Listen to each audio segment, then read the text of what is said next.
Today I'm going to talk about my favorite mechanism in Professor Evil and the Citadel of Time.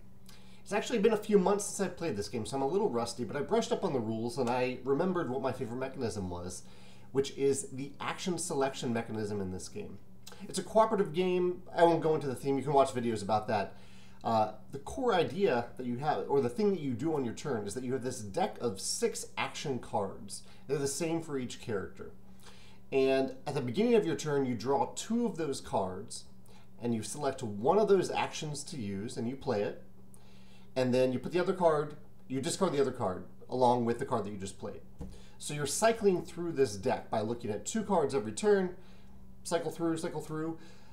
And I think I really like this system. Like, as I was playing, I was like, this is so simple and elegant and intuitive, but it works so well.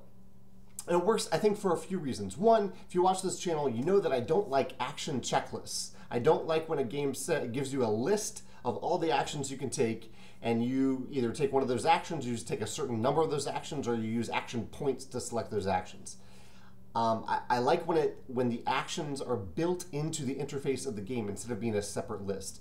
And this is a beautiful way of doing this. This is essentially an action checklist, but on these beautifully illustrated cards, and with a system that ensures that you can't do the same thing every turn, where you have an interesting decision every turn between 2 different cards. What's better for you at that time? Which one do you want to do more? And it builds it into the interface. So it's this natural, intuitive thing that you're doing throughout the game instead of referring to this list. I really like that element of this mechanism. And I like, it reminds me a little bit of Kemet. In Kemet, you have these combat cards that you cycle through as well, and you're always, instead of drawing 2, you start with your full hand of 6 combat cards, and then, but when you do combat, you use one of the cards and you must discard another card. And this reminds me a little bit of that, in that every time you're taking an action, you're doing one, but you're also essentially saying, I can't do this other one for at least a few turns.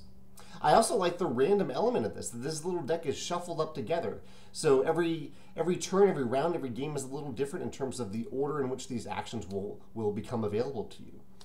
All this adds up to just a really interesting, streamlined action selection mechanism in a game.